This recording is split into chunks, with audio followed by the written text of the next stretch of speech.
kira-kira lu tau gak sih kita bakal bahas apa nih di diskusi kali ini? Apa ya? Aku nggak tahu.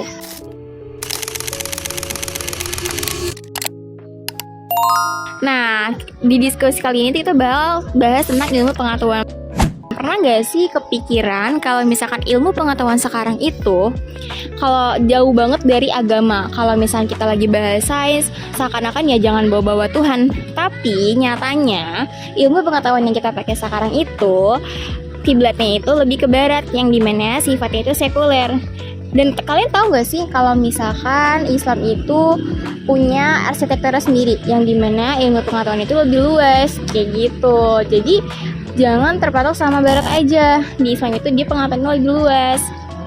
Ya nggak, Koi? Iya, bener banget. Kita bakal ngebahas ontologi, epistemologi, dan aksiologi dalam perspektif Islam. Tapi kalian jangan takut ya, tenang aja, pembahasan ini bakal sangat menarik karena ini tuh udah sering banget terjadi di kehidupan kita yang sehari-hari. Jadi ditunggu ya, Koi. Stay tune. Mulai dari ontologi ya. Ontologi itu secara sederhana membahas tentang apa sih yang ada di dunia ini atau hakikat keberadaannya. Kalau dalam Islam, ontologi itu nggak cuma ngebahas hal yang kelihatan saja, tetapi juga hal yang goib. Jadi bukan sekedar di dunia fisik saja, tetapi juga hal yang bersifat spiritual. Dan yang paling penting, untuk seluruh yang ada di alam semesta ini itu bersumbernya cuma satu, yaitu dari Allah Subhanahu wa Ta'ala. Ini yang ngebedain dengan filsafat barat. Karena kalau di sana itu lebih berfokus kepada hal yang bisa dilihat atau dibuktikan secara fisik saja. Kalau dalam Islam, sumber utamanya itu dari wahyu Allah, yaitu dari Al-Quran dan Hadis. Jadi cara kita mendapatkan ilmu itu dengan benar itu namanya epistemologi. Bagi sebagian orang dan bagi kebanyakan orang, agama itu cuma tentang percaya tanpa mikirin gimana-gimananya. Nah, sedangkan dalam Islam itu kita kayak dipaksa buat mikir. Ada nih dua jalur rahasia, yaitu ayat kauniyah yang dimana ayat yang tertulis dalam Al-Quran atau wahyunya, dan juga ada ayat kauliyah yang dimana itu membentang tentang alam semesta, kayak semisalnya eksperimen, observasi, kayak gitu teman-teman. Dan kalau teman-teman tahu, di barat itu sains dan agama itu kayak saling berperang loh, sedangkan di Islam itu sains dan agama itu kayak saling temenan, kayak sahabatan kayak gitu. Nah, itu disebutkan di dalam surat Al-Imran ayat 190 yang dimana Allah itu berkata kalau orang yang berakal itu orang yang mengingat Allah sambil memikirkan penciptaan langit dan bumi. Nah, makanya ilmuwan muslim itu yang pintar banget di laboratorium itu, mereka itu udah pastinya semakin sujud di masjid kayak gitu teman-teman. Jadi akal itu gimana cara kita memahami cara kerja dunia, sedangkan wahyu itu bagaimana kita tahu tujuan dunia kayak gitu teman-teman. Jadi itu bedanya akal dan wahyu ya. Dan itu penjelasan mengenai epistemologi. Nah, setelah tadi kita membahas ontologi tentang hakikat ilmu dan bagaimana dalam Islam semua ilmu itu bersumber dari Allah Subhanahu wa Ta'ala. Sekarang kita lanjut nih ke aksiologi. Kalau tadi di ontologi membahas apa itu ilmu, maka di aksiologi lebih berfokus kepada tujuan ilmu itu sendiri. Sederhananya, ilmu dalam Islam bukan cuma buat bikin seseorang menjadi pintar ataupun unggul secara intelektual. Ilmu juga harus memiliki manfaat dan nilai dalam kehidupan. Aksiologi adalah cabang filsafat yang membahas tentang nilai, baik itu nilai kebenaran, nilai etika, maupun nilai kebaikan. Dalam Islam, ilmu harus digunakan dengan adab dan akhlak, karena tujuan utamanya bukan sekadar kepentingan dirinya saja, tetapi juga sebagai bentuk pengabdian kita kepada Allah Subhanahu wa Ta'ala. Jadi, ketika seseorang belajar, tujuannya bukan hanya untuk mencari pengetahuan, tetapi juga bagaimana ilmunya bisa berguna bagi orang lain.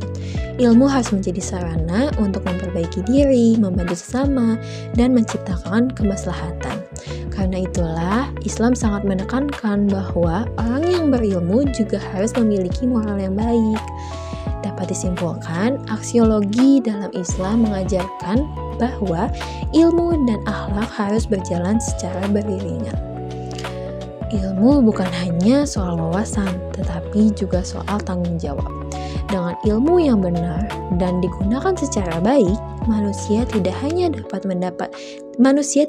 mendapatkan manfaat di dunia saja, tetapi juga nilai ibadah di sisi Allah. Ada studi kasus sama sarjana muslim Islam klasik, yang dimana kalau kalian tahu nih, jadi kalian yang sering nonton video stream di aplikasi-aplikasi streaming, kan kalian misalkan cari satu video atau konten nih, nah seterusnya kalian bakal lihat itu terus-terusan kan di timeline kalian, kayak dengan konteks yang sama, dengan video yang sama. Nah itu disebutnya algoritma. Atau kalian kayak lagi cari barang-barang nih di online shop, kalian cari sekali tapi muncul terus-terusan, dan itu lagi bedanya dengan barang yang kalian cari sama aja gitu, itu bisa disebut algoritma. Siapa sih pencipta atau penemu algoritma ini? Ada sarjana muslim klasik, itu namanya Al-Khawarizmi.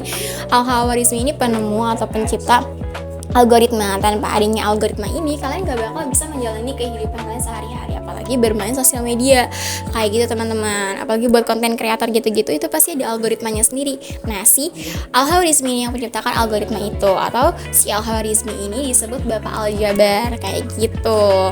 Itu untuk sarjana muslim klasik dan studi kasusnya.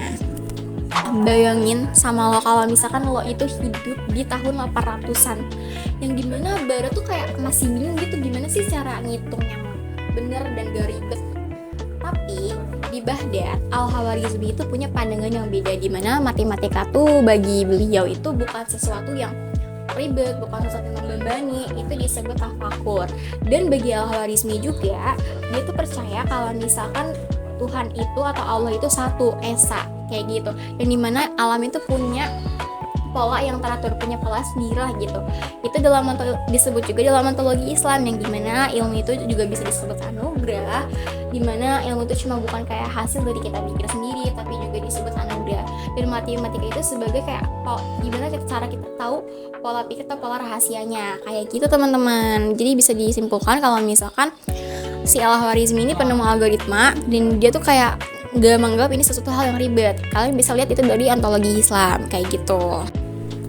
Nah kalian tahu gak sih kalau orang zaman dulu tuh kayak masih bingung banget, masih kayak asing banget sama angka 0. Kenapa? Nah dari situ Al-Khawarizmi ini membawa konsep ini dari India ke dunia Islam dengan menguasai dari sistem yang kita pakai sekarang, jadi angka yang kita pakai sekarang. Ini tuh kayak bukan cuma soal nulistikas, tapi ini juga soal kemudahan. Berarti dalam Islam itu agama yang memudahkan. Ini juga ilmu lain juga, Omar Khayyam itu membuat estafet dimana digabungkan atau kayak disambungkan dengan geometri, kubik, dan juga kalender astronomi. Nah dari mereka bisa kita lihat kalau misalkan jadi ilmuwan atau jadi religius itu harus jadi religius yang cerdas kayak gitu teman-teman.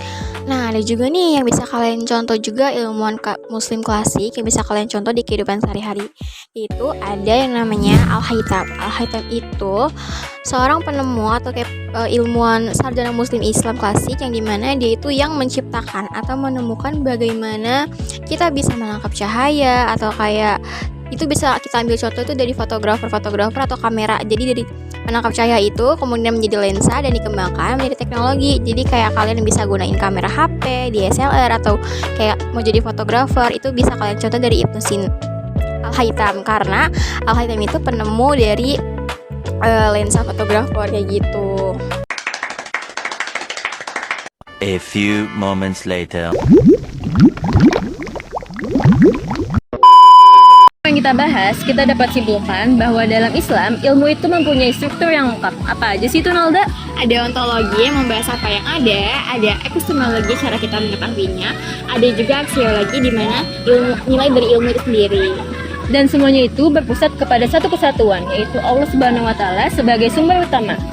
Jadi belajar itu bukan cuma soal belajar ya teman-teman, tapi belajar itu soal memaknai dan apa tujuannya.